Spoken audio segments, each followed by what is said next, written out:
on the sunny side of the street. Hello there, everybody. How y'all doing? It's Thursday. So good to have you here, and thank you for being part of the journey. So good to see you, and welcome. Invoking great favor upon all of us, that supernatural kind of favor, that favor that follows you no matter where you are, no matter what plane of existence. It always surrounds you. It's a shield for you. It will bring you to places you did not know about and will protect you from those you don't care about. So anyway, hello, Twisted Isby. Hello, Julianne Payne. Susie Q. Merritt, so good to see you. Bella, hello. Melanie, good to see you. Rains, so good to see you. Wendy Johnson and Tim and Blanca, good to see you. Son Rabbit, David Barry, and Lost in Space, Marguerite Rod, I think Agape Love always. Big Al, as he's heading to the state of Washington. Nina the Mystic, love to get you on the channel, please. Hey, Darth, Emperor Rex, Karen, man, there's so many. So Sarah Hopkins, hello. John Price, greetings, sir. Pamela, good to see you. David Castle, always a pleasure. Yesterday, was that cool? What they have done over there at the Crystal Network. Wow. I mean, folks, if you're not getting involved in that, all I got to say is, what's wrong with you? It's boy, I mean, if that doesn't have like community written all over it, like, hey, come be part of the community. That is it, folks. It's a fact, Jack. So good to see you tonight, by the way. Steiger Perspective. Please tune in. Artistfirst.com. 8 p.m. Mountain, 10 p.m. East Coast, yeah. Remember to set your clocks forward. Back and out. No, it's forward. Spring forward, yeah. You see, there's man's attempt to alter the natural progression of what nature had already been doing fine with. How many billions of years did nature say, yeah, this is how the sun, no, but man comes along and bam, baby. We have to change our clocks twice a year. And why? Well, it'll get, bright at 4:30 in the morning. So what? Gets dark at 4:30 in the wintertime. So how does that change anything? So good to see y'all. So this Saturday night, here, if you're in the United States, I don't know what happens in other places. So tomorrow, Orly Stewart will be on. She is a practicing black magic witch. This is really a good book. I mean, it really is. It's very informative. I like how she summarizes many of the topics. I think you're really going to like her relationship and interpretation of the divine ones, the demons. And, when I look at a face like this, I often think, well, how does that dude eat, man? I'd ask him to say, I know a real good dentist. We really need to whiten those. Anyway, you see, it's just a matter of perspective. It's a being, has a lot. And we're going to get into, I think, a lot of, in my library, there are many grimoires that we have, many different particular angels, different demon deities. Would definitely be getting into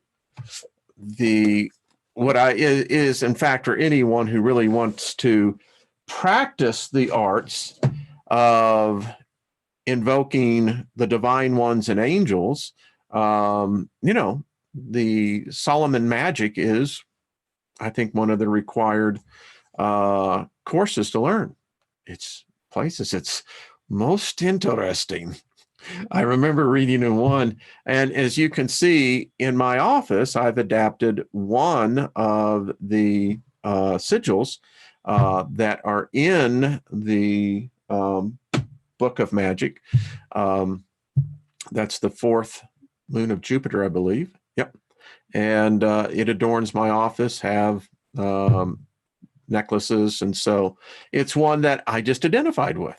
And it works, takes faith. We're going to be talking about that, not today, but anyway. So tune in tonight. I think you're going to like it. Listen, I want to bring out a perspective for all of us. You see, for me, I have come to the realization that I have lived thousands of lifetimes in this incarnation. And here's my point. So I did the research, and I have been, and this takes place till midnight tonight. So all the numbers I'm giving you. I have been on this planet 23,637 days. Or you could say 64.8.6 years. Or you could say 776 months, 16 days. Another way of looking at this, I have lived 2,042,236,800 seconds. Wow. A lifetime can be lived in a second. Think about that. Or I have lived 34,037,280 minutes. Or you can look at it that I have lived 567,288 hours. Or again, getting back into 23,637 days, which is 33,376 weeks. So how long have you been on this journey?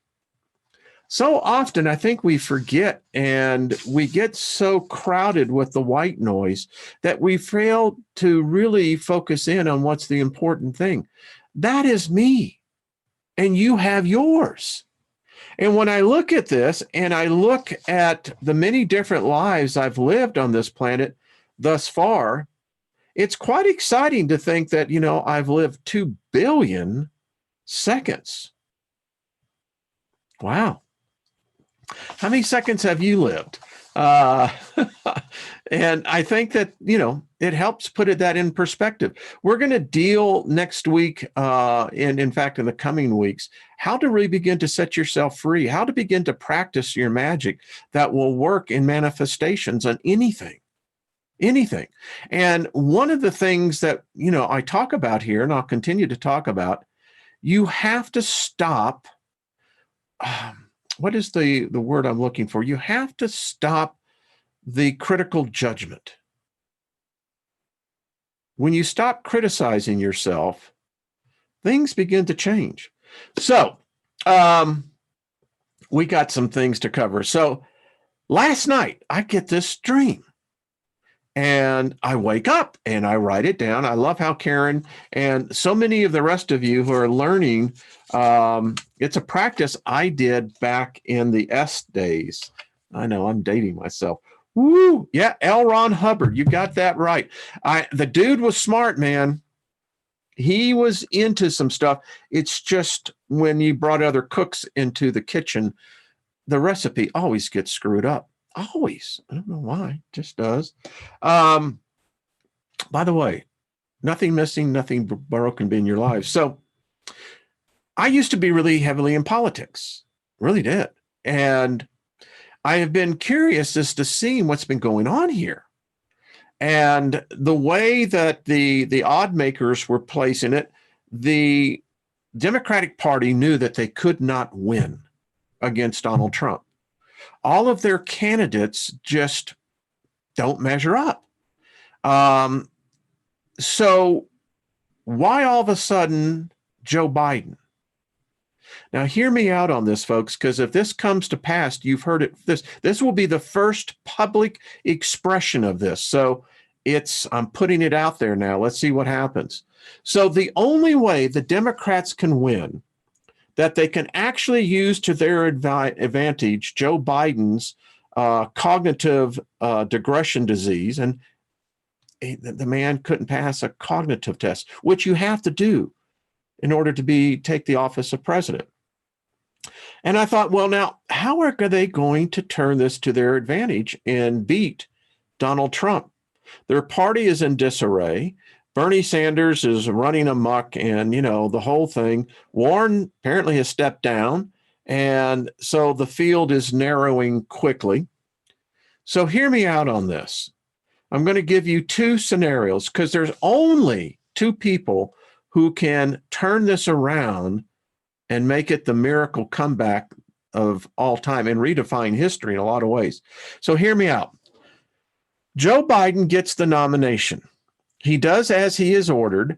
He brings on as his running mate, this is scenario one, Michelle Obama. This would energize the party, the base, and take away all the talk of Bernie Sanders. In fact, this would decimate his entire campaign. With Michelle Obama on the ticket, it would be a tidal wave of change and emotions and would consolidate the party, which is not happening now. This ticket could be Trump. And if it would be manifested, I see Joe Biden taking the oath of office, then stepping down, making Michelle Obama president of the United States. And thus, I believe that she would be the 47th president of the United States, where she would then bring on her husband as vice president. It's legal under the Constitution. Scenario two. Now, there's a lot of pluses for scenario one across the board. Hillary Clinton is finished. She's toast. She's going to get indicted, but she'll get a presidential pardon. But she will be indicted, trust me. Scenario two, Joe Biden brings on Barack Obama as his running mate, which is completely legal, and wins the election. Upon taking oath of office, Joe Biden immediately resigns as president because of health issues, quote unquote, which prevent him from fulfilling his legal obligation as president, and gives the office to his vice president as required under the Constitution, and Barack Obama becomes the 47th president of the United States. It's the only way this ticket can win. I am saying it first. There is no other place you're going to find this. It's first here, and we'll see. I mean, we're in a different universe now. Where things don't happen, so often as we think they are. Things are really interesting. So, I think that is the plan. It's the only way. There is no other person, or persons in this case, that is going to be able to save the Democratic ticket. And the fact of the matter is, there's such this visceral, this ugliness where Trump is concerned. The psychosis is what I call it, that they're going to do whatever they can. And I think that this has been the plan all along. And Valerie Jarrett, thank you, Valerie. You should keep your mouth shut. She kind of let the cat out of the bag. But that's exactly what I see happening. And don't give them new ideas. Listen, I just simply tell it like it is, Paul. I just,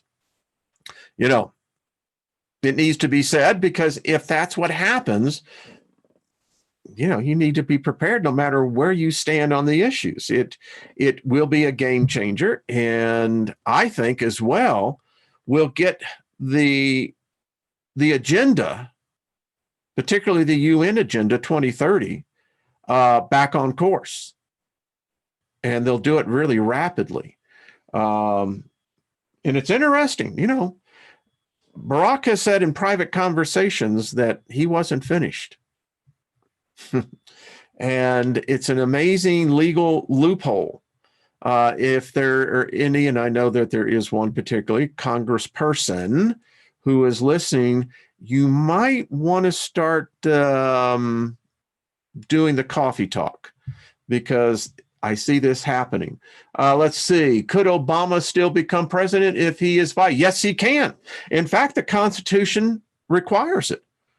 If a sitting president is removed either for impeachment reasons, misconduct, or health issues, mentally, physically, many say that Roosevelt should never have had the third term because he wasn't healthy enough, and Truman ended up taking it. That's history. But to answer your question, yes, absolutely. So there we go. Think about it. I think it's going to come down that way, but that is just my opinion. Thank you very much. We shall see. Stranger things have happened. I often think it was the other way around, Lost in Space. Yeah, go listen tonight on the show. We'll get a little bit more into what. It's amazing what kind of fall, what lands up in the river these days, and they're not even putting a pair of concrete shoes on them. Ay. I mean, there's got to be a little decorum here, a little respect. You know what I'm saying? But hey, we'll see. Let's move on, shall we? And we started on this. We have never finished it, by the way. We're still in the players of this, new world order. And you look at these three men right here. These three men, Schmidt, Bezos, Zuckerberg, and I think you could probably add Dorsey to it. There's a couple of others, but these three, particularly the way that they have moved in, they control the media. And it is said that the media, there's even something above that controls what's being said. This is really interesting. David Bowie's final message, written weeks before he died in 2015. Google is destroying the most glorious gift humanity was granted in the last 300 years, the internet. The future under Google is a fascist dystopia. Their way or the highway, no room for dissidents, no room for free speech. Google is a boot stomping on your face for eternity. Google is the deep state. Forget about conventional wars. Forget about spies. Forget about intelligence agencies. Forget about all of that. It's all about the internet and Google running the internet. They decided how you feel, what you think, what information you can and cannot look at, and ultimately who does and doesn't have a voice. David Bowie. Final Odyssey. Mr. Spaceman. Anyway, that was his final message weeks before he crossed over. Here's another one. And give me a second here how this gets. There we go. The American media does not serve the truth. It serves the government and the interest groups that empower the government. The function of the mainstream media is to sell products and to brainwash the audience for the government and interest groups. By subscribing to it, Americans support their own brainwashing. Paul Craig Roberts. Michael Parenti, in his book, Contrary Notions, the mainstream media's view of the world is much the same as the view from the State Department and the Pentagon. Gore Vidal, to keep information from the public is the function of the corporate media. I still contend what we're dealing with in this whole panic of this coronavirus is if they would just put the facts up there instead of the hype. But it's lit the fuse, folks. It's you're seeing stories. We talked about it here first on Monday. The shortages of toilet paper. I remember the comments. People were saying, "What do you mean shortage of toilet paper?" Yeah, well, it's all over the place. Had one of the subscribers write and said that one of her children is works for a grocery chain, and won't say what part of the country, but they had a meeting. And here it is. I told you rationing was coming, and it's here, and you're going to see it intensify. So what is the end game here? There will be a one world government run by an orgy of banks, corporations, dynastic families. International institutions will replace nation states as the centers of global power. Cash will be outlawed. All financial transactions will be digital, allowing governments to control people financially. Surveillance will be ubiquitous, and privacy will end. Facial recognition, optical scanners, and RFID chips will be the norm. CCTV cameras will be everywhere. ID cards will be required at all times. Global population will be reduced by means of anti-fertility drugs imposed on targeted populations using GMO foods and vaccines to carry hormones, and that will prevent pregnancy as well as sperm-killing agents. Political leaders will serve the global obligation of enforcing the global laws and controlling their populations. Authoritarianism will prevail. Totalitarian governments will be the rule. Welcome to the New World Order. We're about to get a good dose of the exercise. I really do believe that they're going to start quarantine. Saw today, where I think it was the city of Seattle told their employees to stay home. Maybe it might have been the state. I don't know. I read a very large number. Is there 2 million people that work for the state of Washington? Told to stay home. And folks, when you stay home, I know other companies that are already implementing plans to move their workforces from the central hubs, their offices, to their homes. This is not good. You see, when you start doing that, what you don't take into consideration, those people that go to work each day, as most people do, even listening here, many of you listen to me on tape delay, as you know, you go to a place of work, an office, a manufacturing facility, warehouse, whatever it is. And there is a whole sub-economic level here. You have businesses, restaurants, depend very much on the lunch crowd. Represents some places 70% of their earnings. And when you start collapsing that, there's a whole set of other businesses that depend upon that foot traffic, that traffic alone. It evaporates. When people start getting laid off because they can't get supplies through the supply line has been disrupted, although it's very odd that we see no evidence of China's pollution decreasing. You would think if all these people are staying home,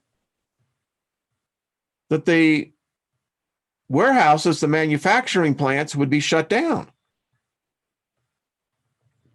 Not happening. Nige says that he can't, there's no bodies. There's, what's going on here? Something's going on. And again, Americans haven't been, this is a jolt, folks. When the Fed yesterday cut interest rates 500 basis points, that's a half a point. That's unprecedented because there's really no reason for that. When you start cutting interest rates, those who have savings, those who have municipal bonds that pay certain interest rates based upon what the prime is, it begins to hurt. And right now, the savings for Americans are just now getting back to where, I can remember the day where you could get a 10% CD. Can't get no 10% now, but they're cutting. They're dumping hundreds of billions of dollars into the repo market. That goes into the banks and everything else. So apparently something is gushing cash. I don't know what it is. These are all signs. And again, if the American manufacturing, and this involves tech as well, if those disruptions start in the supply lines, it's going to get very interesting. I think we all can talk about what we think with this coronavirus. A lot of stuff going out there. I'm just merely showing you direct quotes. This is not the opinion of R. Wayne Steiger. These are direct quotes. Population control, preserving the world for not the 1%, folks. We're talking the 0.01%. Man, now that's a private club. Depopulation should be the highest priority of foreign policy towards the third world. Henry Kissinger. Bill Gates at the 2010 TED conference. The world today has 6.8 billion. It's estimated now to be 7.4 billion. That's headed up to 9 billion. Now, if we do a really great job on new vaccines, healthcare, reproductive health services, we could lower that by perhaps 10 or 15%.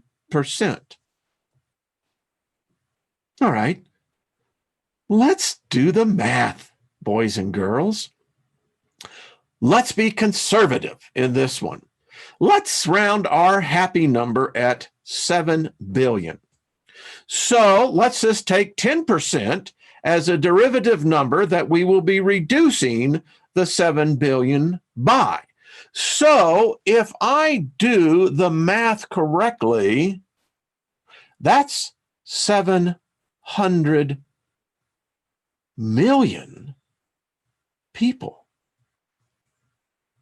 Goes higher if you take the 15%. Now you're into the billion. Does anyone feel the warmth here? Where's the love, man? Thomas Malthus. All children who are born beyond what would be required to keep up the population to a desired level must necessarily perish unless room be made for them by the death of grown persons. Therefore, we should facilitate, instead of foolish and vainly endeavoring to impede the operations of nature in producing this mortality. And if we dread the too frequent visitation of the horrid form of famine, we should seditiously encourage the other forms of destruction which we compel nature to use. Oh, isn't this guy a sweetheart?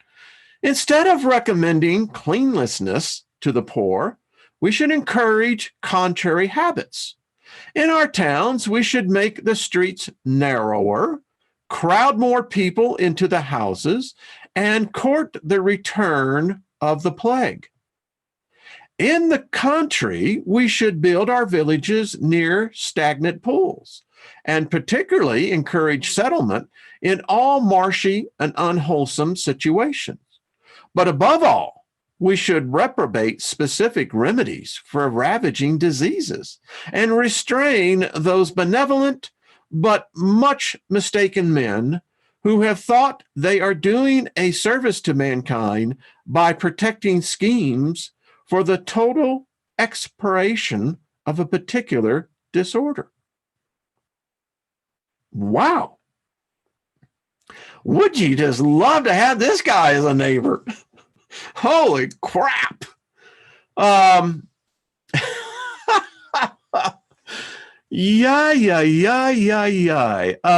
Let's see. This is F. William Indahl.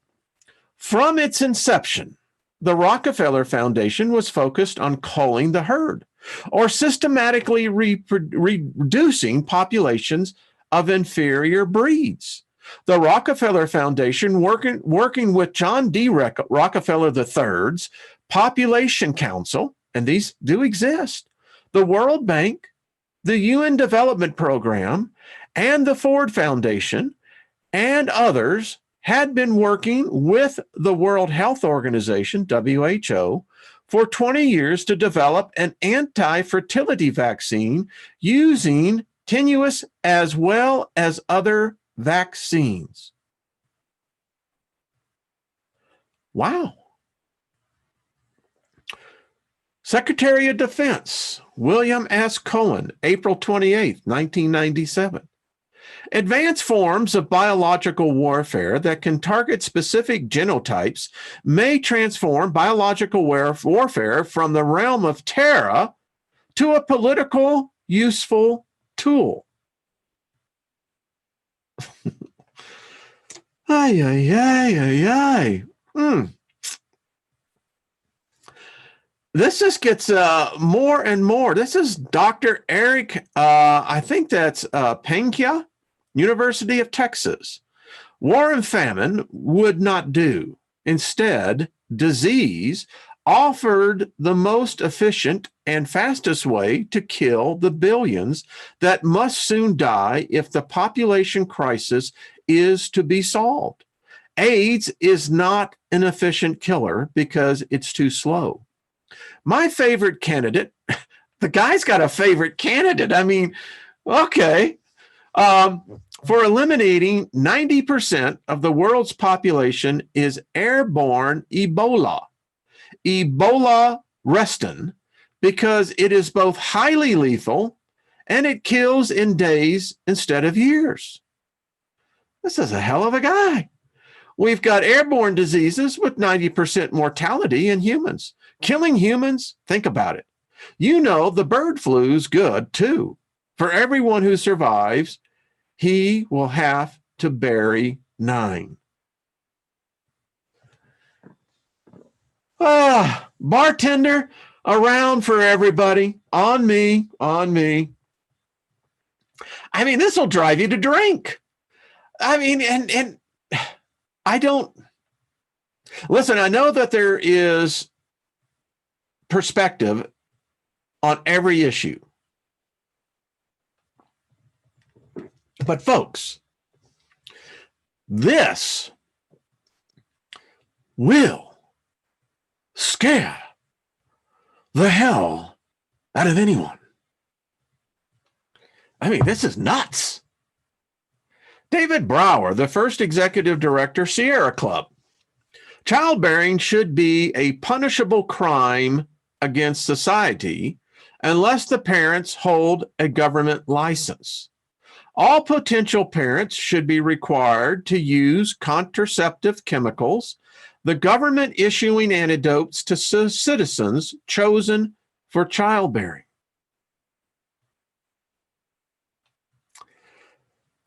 Where is the love? Ay, ay, ay, ay, ay. Okay, we continue. A cancer is an uncontrolled multiplication of cells. The population explosion is an uncontrolled multiplication of people. We must shift our efforts from the treatment of the symptoms to the cutting out of the cancer. The operation will demand many apparently brutal and heartless decisions. Paul Ehrlich, Stanford professor, in his book, The Population Bomb. Now, ladies and gentlemen, I don't know about you, but I don't like thinking that these individuals are professors. Yikes. Here's one, Executive Intelligence Review.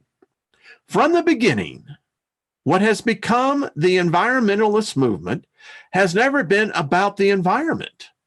The modern day green movement is and has always been a cover for population reduction. The John Rappaport Report, 2014. The diphtheria and tetanus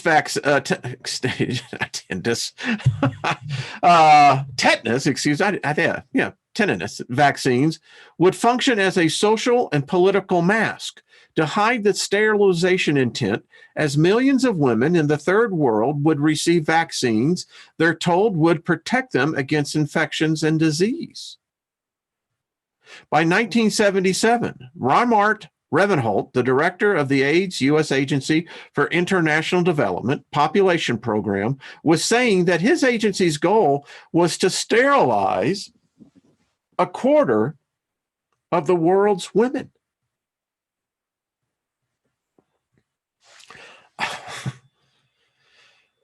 This is not me, folks. I'm not saying this. This is what is on the record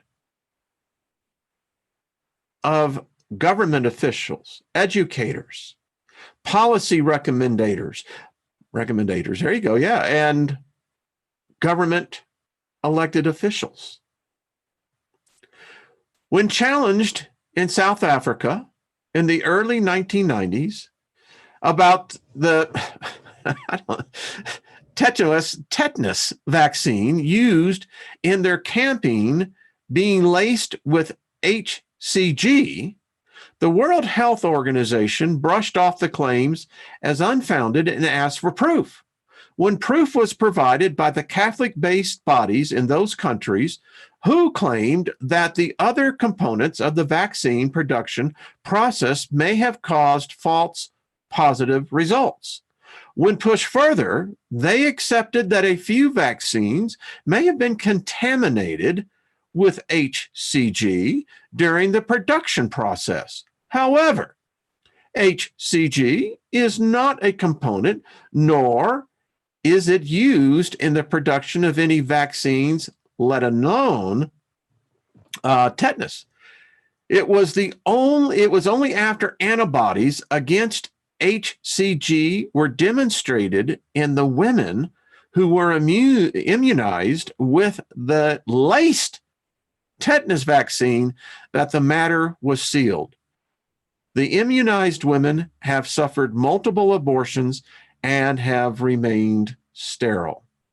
Cryptagon.com, 2014. You know, folks, I could continue to read how this is just not a mere, how should we say, aberration, an opinion of just a small minority. No. How about Fritz Lutzweller, the fellow Geneva bankers? If Fritz Lutzweller, chairman, Bank of International Settlements, had his way, he would kill them all in the third world, except a few raw material producers, of course. Remember, they look at the vast majority of people, us, eating their food, using up all the world's precious resources. They're in panic mode. This has got to stop. You know, soon the earth is going to run out. Then what do we do? And I think that the vaccination programs lends to today the fear of what is in vaccines. It's not a political statement. That's not a hype, fear, nothing. It's just a simple fact. Most people do not get the slip. You know, in fact, I got one right here that was amazing. That, you know, shows you what's in the vaccine, breaks down the components. Most people are not literate enough to even read the complicated compound chemicals and other ingredients in that. Why? Have you ever tried to read one? You need a PhD in chemistry, biology, microbiology, and a host of other things. And now we got this coronavirus. Does this seem like we're getting set up? Does this feel like a setup? It does for me. But I continue. Let's see. Eugenics is the most adequate and thorough avenue to the solution of racial politics and social problems. Marguerite Sanger, Eugenic Value of Birth Control Propaganda, Birth Control Review, October 1921. Now, if you go back and you look at the eugenics movement, and that's what it was, it absolutely permeated all science, educators, and to a great degree, theology. And there, we saw the results of this. Been seeing them. I don't know. John Rappaport, again, 2014. Every promoted so-called pandemic is an extended sales pitch for vaccines, and not just a vaccine against the killer germ of the moment. We're talking about a psych op to condition the population to vaccines in general. There is much available literature on vaccines used for depopulation experiments. Go to Google. You know, you own YouTube, Google. All we're doing is using your God, the great oracle. Put it in there. You can spend months doing the research. The research is ongoing. Undoubtedly, we only know a fraction of what is happening behind closed laboratory doors. Depopulation has several objectives. Along one vector, it is an elite strategy designed to get rid of a large numbers of people in key areas of the world, where local revolutions would interfere with outside corporations staging a complete takeover of fertile land and rich natural resources. Yeah. Not me. John Rappaport. Check it out yourself. So let's continue with this. So we're dealing with what we think may be a genetically altered organism, a virus. So do we have the knowledge for that? Oh, yes, we do. We have genetically engineered food. They fed it to us for a long time without us even knowing it. And folks, a layman can do the research and begin to see what happens when you inject a genetically altered organism into a living organism. It becomes a worm. That's what I call it. David Gutierrez, I think that Gutierrez, 2016. A 2013 study from the Massachusetts Institute of Technology, MIT, found that consuming glyphosate, Monsanto Roundup, just at the levels found on food as residue caused enough damage to the immune system and gut to damage the microbiome and encourage the development of every disease associated with the Western diet, including obesity, diabetes, cancer, heart disease, depression, autism, infertility, and Alzheimer's disease. This insidious effect occurs slowly and steadily over time. The researchers found, due to the glyphosate blocking key detoxification enzymes on a cellular level. David Gutierrez. Go and get the report. It's there. So let me ask you, this stuff has been in use for 50 plus years. What do we see today becoming the biggest strain on the American healthcare system? Why would it be the diet that we feed the kids and mom, dad, when you can't get to make your own food? Would that include obesity of children, certain particular ethnic groups? Would this be the rapid pandemic of diabetes, both adult and child? Would it be because of the cancer rates that we're seeing increasing in younger and younger demographics? Could it be the ever-increasing heart disease that were people who do not smoke, do not drink, have not had a diet rich in fatty acids, yet have heart disease equal to a 2-pack smoker? How about the epidemic of depression? Our water systems are contaminated with these drugs. Autism. 50 years ago, ladies and gentlemen, the records, the numbers show it, autism was hardly even very seldom heard about. Infertility. The sperm count of male producers, men, even boys now, are at such anemic, levels.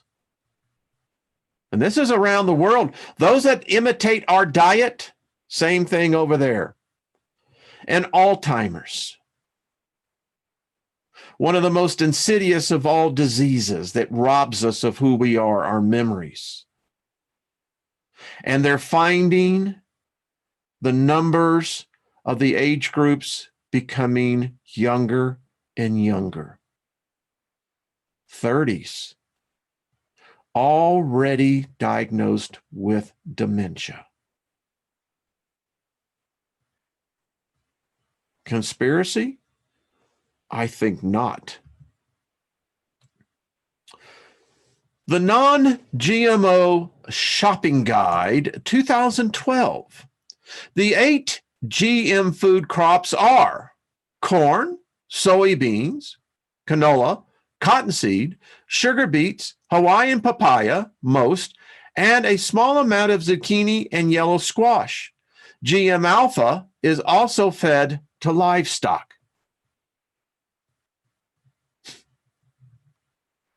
So they eat the genetically modified food. We eat them. Canadian geneticist David Suzuki. The experiments on GMO food simply haven't been done, and we now have become the guinea pigs. Anyone that says, oh, we know that this is perfectly safe, I say is either unbelievably stupid or is a deliberate goddamn liar. That's my adjective. The reality is we know nothing. You getting the idea that we're being set up? And folks, we're just merely seeing the results of it now. You can't stop the inertia that this is being pushed with.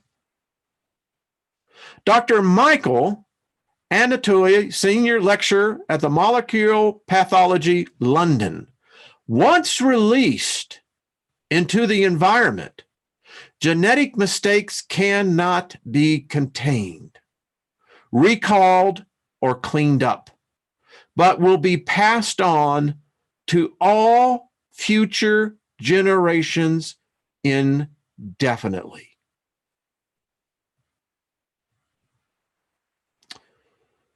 F. William Endall, in his book, Seeds of Destruction. In 2004, more than 85% of all U.S. soybeans planted were genetically modified crops, and most were from Monsanto.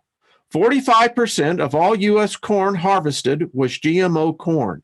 Corn and soybeans constituted the most important animal feed in U.S. agriculture, which meant that nearly the entire meat production of the nation, as well as its meat exports, have been fed on genetically modified animal feed.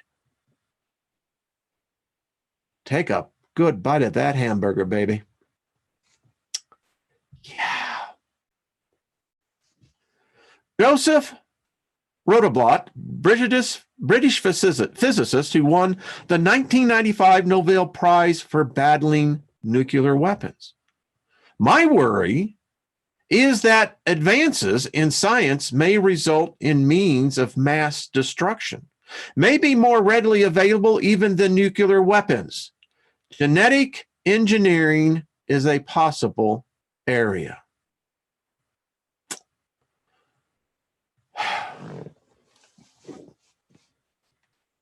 You know, it's almost like you don't want to eat, drink anything. You don't know. The problems with GMO foods may be irreversible, and the true effects may only be seen well in the future. The situation is like the tobacco industry. They knew about it, but they suppressed that information. Folks, in the 40s and 50s, doctors recommended pregnant women smoke. Smoking was recommended as an antidepressant. They created misleading evidence that showed that the problem wasn't so serious. And all the time, they knew how bad it was. Tobacco is bad enough. But genetic modification, if it is going to be problematic, if it is going to cause us real health problems, then tobacco will be nothing in comparison with this. The size of genetic modifications and problems it may cause us are tremendous. Henry Kissinger. Ladies and gentlemen, I can go on. I have pages of this. The point, and let me pull out of here, we'll pick up on this later, is I hope you're beginning to see this feels like a setup. Just going back in history, the Mandela effect hasn't affected these quotes. I'm just saying. They're there. They're on the record. This is not hyperbole. This is not embellishment.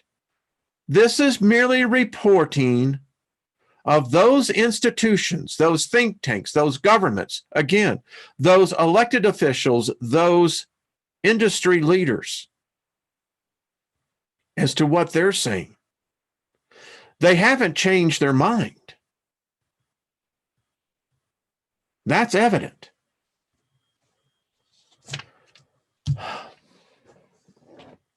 It's serious. I have no idea what we're dealing with. Thank you, Julianne. I don't. I'm just like you. I'm looking at this and approaching it with a calm, rational mind. And I'm asking myself, what are we witnessing?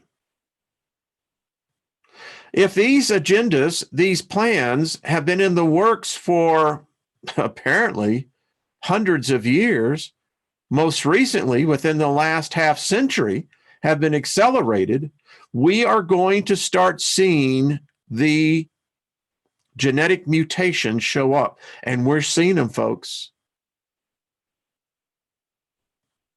And sadly, each new generation that comes into this world, they're handed a package now genetically that I was never handed in my generation.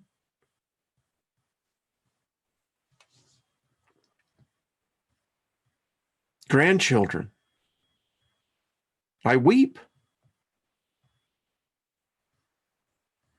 We have no idea what's in their bodies. We have no idea what's going to be shown, what's going to be seen. We have been experimented on. And that's the truth. And now the check is coming due. Those who are responsible for this will begin to run.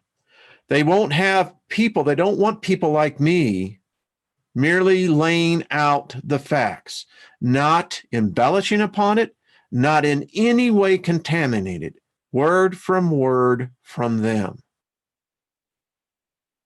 They've never hid it. They don't want to hide it.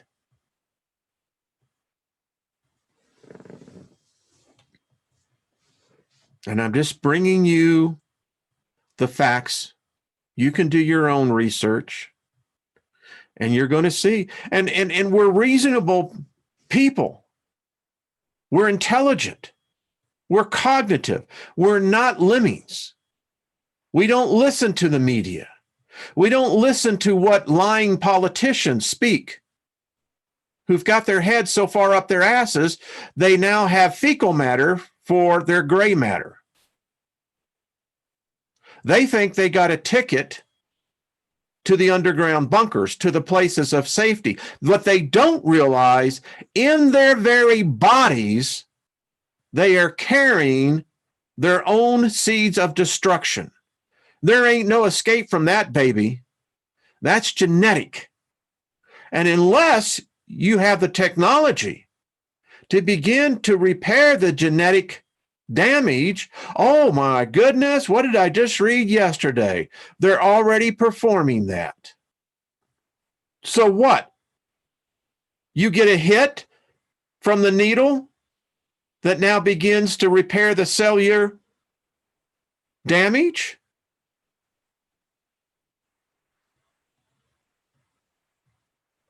The techno-rich, they're opting for the chip. They realize that their bodies are flawed genetically. They can't do anything about it. They ate the food too. And apparently it only takes one bite. One bite. So they know they can't reverse it. So they're opting for the chip. How do you define consciousness? Is not consciousness just merely a series of ones and zeros? Zeros and ones?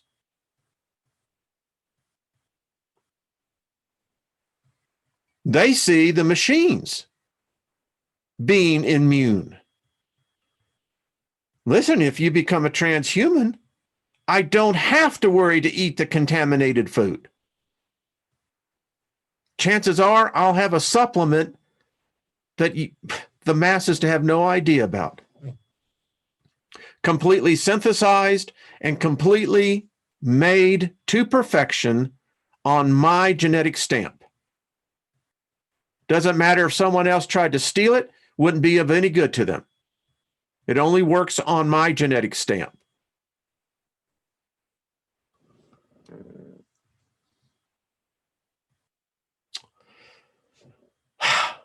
Okay. I leave you on a note of, it was like, well, thanks, Steiger. But it's true, folks. I just tell it like it is. I mean, and you can't make this stuff up. Big Al wrote me. He said that he was, who was it was up there? I forget. Sharon?